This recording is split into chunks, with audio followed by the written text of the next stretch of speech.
Alright guys, welcome back to D-Tech. Today I wanted to show you this BMW. It is a 2015 BMW X3. It has the 2-liter 4-cylinder N20 engine.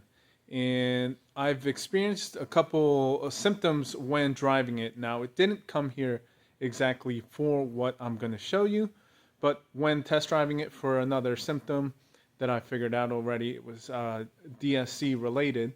I heard a noise when coming to a stop, or basically when it goes into the start-stop mode, it'll go to turn off, and as it's doing that, it'll make a squeal noise, and then the engine shuts off. Now, years ago, this used to be something that was confusing or trying to figure out what it was, but basically, I ended up finding that it's related to vacuum crankcase vacuum leak issues, and I'm going to show you what it is.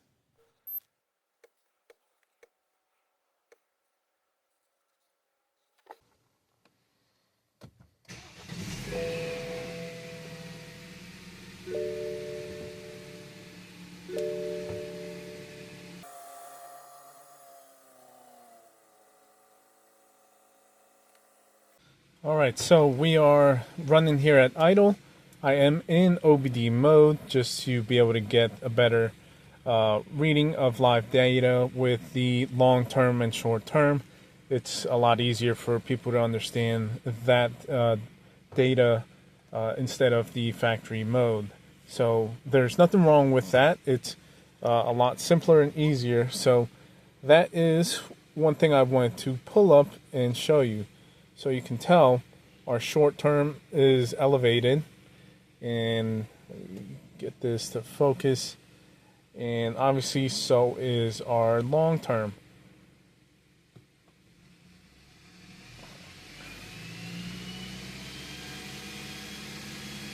Now I am accelerating and holding it at about 2000 RPM. Long term seems to have gone down, and there goes short term. So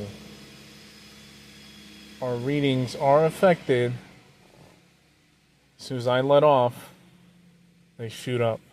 So our readings are being affected with us accelerating the throttle, raising the RPM, and here at idle, they are shooting up in positive readings.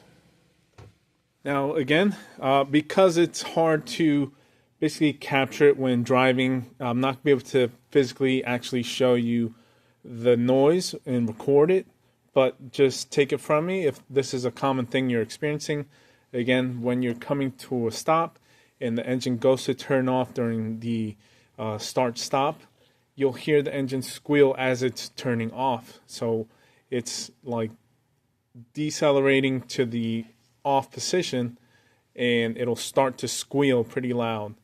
And so the cause of it is due to crankcase pressure control, and with the scan tool readings, you can see that our numbers are off. And so BMW controls their crankcase pressures through a valve that is built onto or into the valve cover assembly, which is there. Now, the way that BMW wants you to take care of that issue is to buy a complete replacement valve cover, which this I have here for one of my personal vehicles. It is the 6-cylinder N55, and it's built into the again, the valve cover assembly inside of there. But I've been able to get away with not having to buy a complete valve cover assembly to take care of this vacuum leak issue.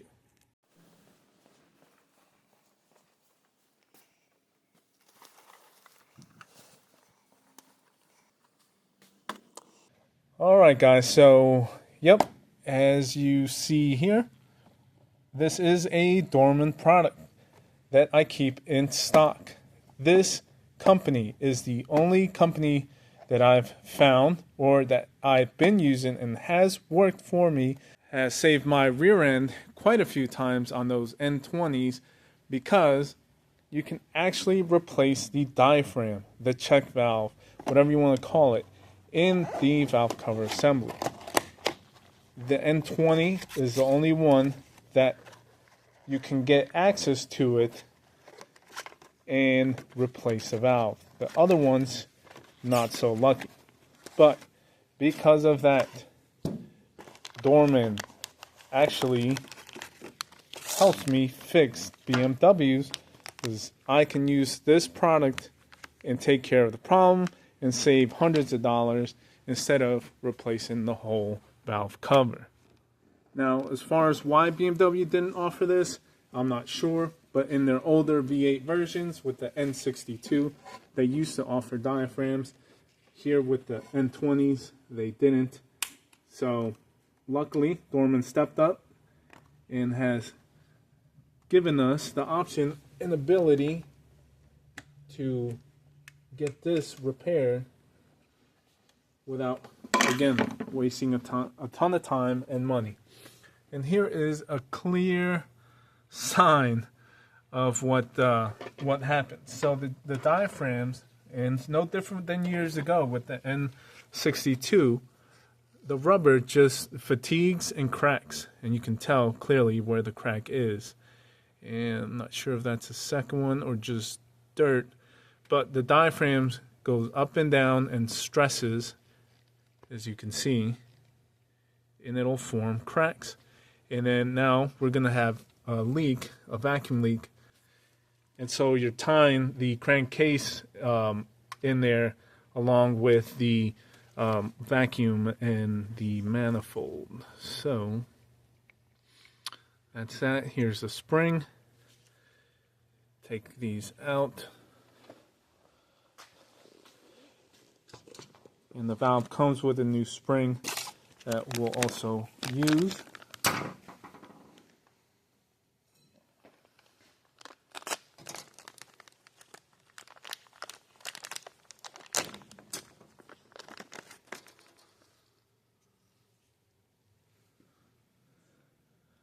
So there we go.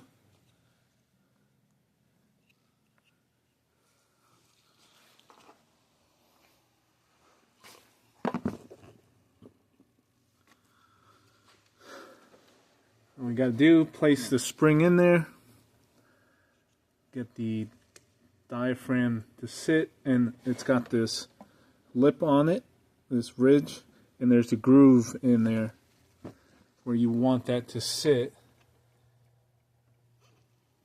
so you don't have any issues when closing the cap.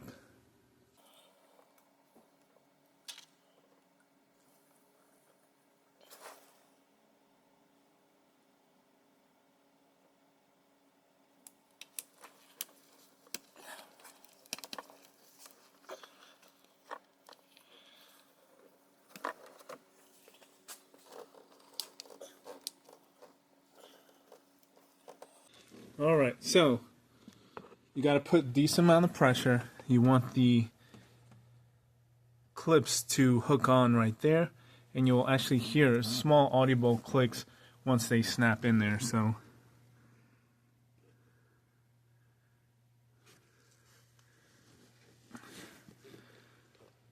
there you go. Now, with that, we can, and oddly enough, it doesn't develop any trouble codes, at least in the early stages where it's just a small tear and not a whole flap gone and with a bigger vacuum leak.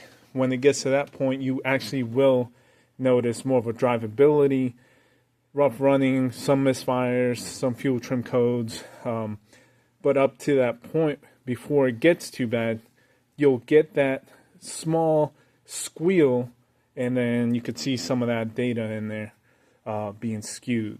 So let's go back in, see what the live data looks like, and hopefully we should clearly see a change.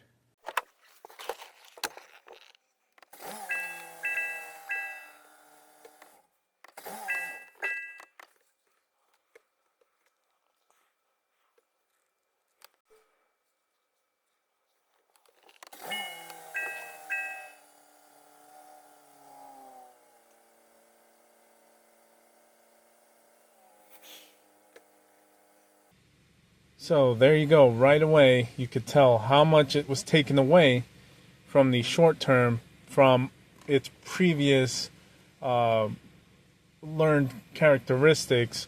It needs to adjust for. Now, we didn't go in and clear or reset anything. We're letting it learn on its own, and you can clearly see it's beginning to adjust to come down to more, let's call it, normal state. All right, so definitely trimming a whole lot better. Here at idle, it's in the normal level as far as short trim. As far as the short term, we don't have to elevate the throttle to get the numbers to come back down to normal. It's doing it all on its own. Its feedback and trimming, everything is correct now. We definitely don't have an issue, all due to that diaphragm having a crack. Alright guys, so there you go. If you guys are looking for a quick silver bullet type answer for searching on that whole squeal noise, or if you have some vacuum leak, fuel trim, or misfire codes on these N20s, this valve is replaceable.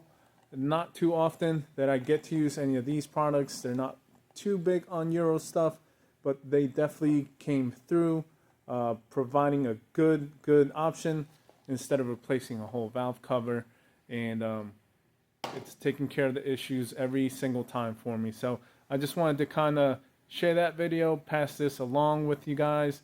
Maybe it'll help you guys save a lot of money in the future. So hope that's helpful and that you learned something, and thank you for watching.